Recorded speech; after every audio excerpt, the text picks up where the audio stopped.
Welcome back to Biafra News Support Biafra Ada Biafra here. Good morning, good afternoon, good evening to you, depending on where you're watching me from. Biafrans, I bring you another news and update coming from Barrister Lawyer Ejimakor, and the headline reads, Nnamdi Kanu's detention is a humiliation of 70 million Igbo people. IPOB leaders lawyer Barrister Lawyer Ejimakor. Before we continue, I would like to welcome all the new and old subscribers. If you're just coming across my channel for the first time, kindly click the red subscribe button, turn on the notification bell right beside it to enable you get notification once I upload a new video. Don't forget to share, like, leave your comment at the comment section. So my people, I bring you another news coming from Barrister Lawyer Ejimakor. Nigerian government went to Kenya and kidnapped a freedom fighter and a British citizen, Nnamdi Kanu, Biafran leader Nnamdi Kanu, and he was renditioned back to Nigeria since June 2021, and since then Nigerian government has failed to explain how they worked with Interpol, like Malami said, to kidnap Nnamdi Kanu and rendition him back to Nigeria. They have refused to explain the process they took and how he was renditioned or kidnapped in Kenya. They said it was arrested, but it wasn't arrest, it was a kidnap. So Barrister Lawyer Ejimakor is making it known that Nnamdi Kanu detention is a humiliation of 70 million Igbo people. So here is the news. Barrister Lawyer Ejimakor, one of the lawyers representing the leader of indigenous people of Biafra, IPOB, Nnamdi Kanu, has said the continual detention of the IPOB leader is akin to humiliating 70 million Igbo people in the country. Barrister Lawyer Ejimakor said this in a Twitter made on Friday, in which he also noted that it will be difficult to separate Igbo people from Kanu. He said, if you think you can separate Nnamdi Kanu from Igbo, think again, because it's impossible. The two are like Siamese twins joined together forever. So detaining Nnamdi Kanu amounts to virtual detaining and the humiliating 70 million Igbos that are in political anxiety to vote. Ejimakor earlier said that the detention of the IPOB leader was not based on the law of the land, but on the politics of tribe and the ethnicity. In March, Ejimakor tweeted that the detention of the separatist leader based on the politics of tribe would tear Nigeria apart sooner than later, as the Nigerian government cannot have it both ways. A politics that based on tribe and ethnicity is doomed to tear a country apart. Barack Obama. Okay.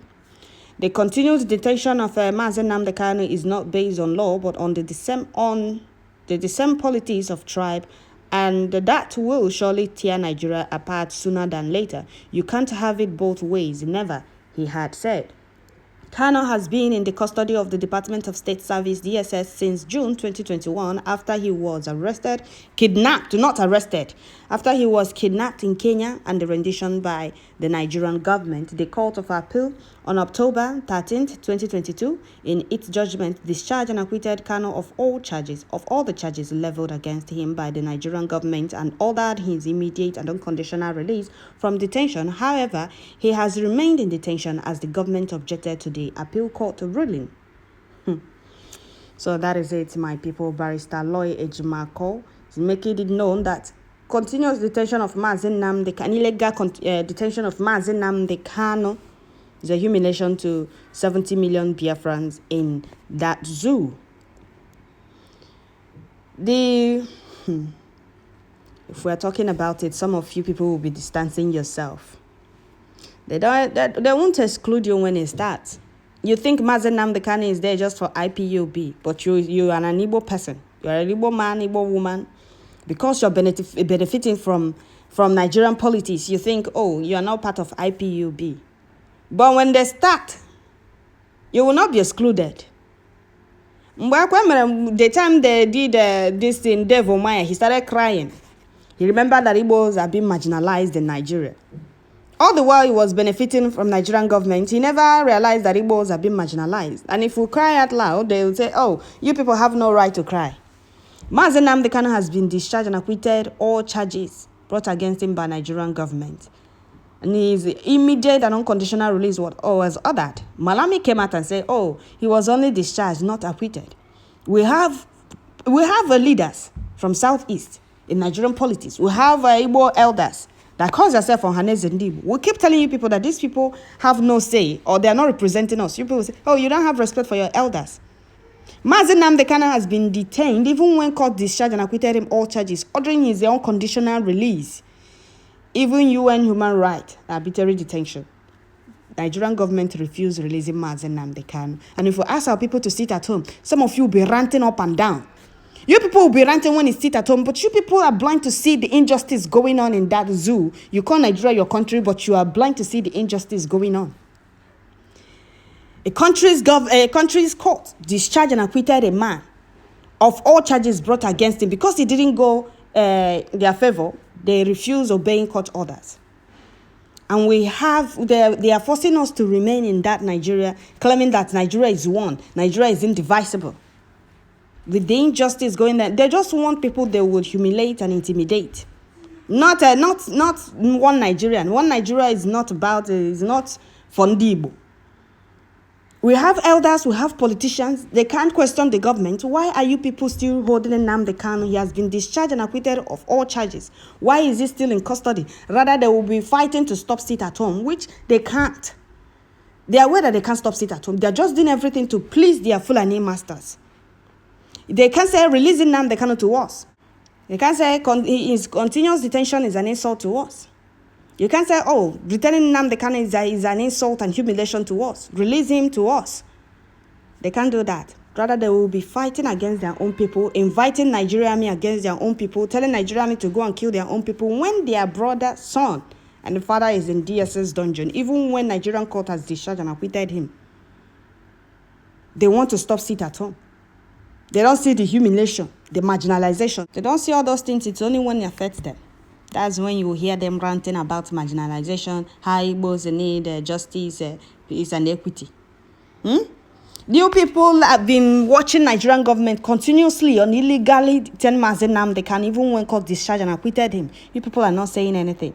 If you mention 70 million, some people will be asking how Igbos are 70 million. That's an argument for another day. But what we are talking about right now is Hamadike's illegal continuous detention. Why the flavors in Biafra land are not doing anything to stop it. Instead of them to secure Nnamdi Kanu's unconditional release, they want to stop sit at home. They thought, oh, it's only IPOB, it's Nnamdi Kanu. They don't know that it's a humiliation to them. You claim to be in Nigerian politics, but you can't speak for your people. You can't stand up for your people. You can't defend your people. You can't put a stop to the humiliation, the marginalization, the intimidation going on in your land. Rather, you'll be asking Nigerian government to deploy soldiers in every corner of Southeast to do what exactly? To kill your own people. People sitting at home, you people will find the fault. Oh, they people have no right to sit at home. Sitting at home is slowing business in Southeast. Oh, the only man that have an interest at heart will be in DSS dungeon. And you people expect business to be going. Our people are they are not being forced to sit at home. They are sitting at home willingly in solidarity with our leader, Nnamdi Kanu. For those of you still ranting about sit at home, Hamadike's unconditional release is what we want. Nnamdi Kanu was kidnapped in Kenya. Nigerian government has not explained to biafrans or to Ndibo how they kidnap or how they worked with Interpol. Like Malami said that they worked with Interpol to kidnap Nnamdi Kanu. They haven't explained to us how they worked with Interpol. He was renditioned back to Nigeria. Nigerian government has failed to explain the process they took. Nnamdi Kanu has been discharged and acquitted all the charges brought against him by Nigerian government. And his immediate and unconditional release ordered by the same court. Nigerian government refused to obey. UN Human Rights and Arbitrary Detention has ordered for Nnamdi Kanu's release, given an ultimatum of 6 months. Nigerian government disobeyed that very order. They are still detaining Nnamdi Kanu illegally. And the flavors we have in Southeast are not doing anything. They thought it's about Nnamdi Kanu and IPOB. They don't know that it's a humiliation to them also. The marginalization we are talking about, when it affects them, they will start ranting up and down. That is the same thing we're talking about. The injustice, the humiliation. They are forcing people to be in a country that doesn't obey the court order, their own court order. Her court order, the government does not obey her court order.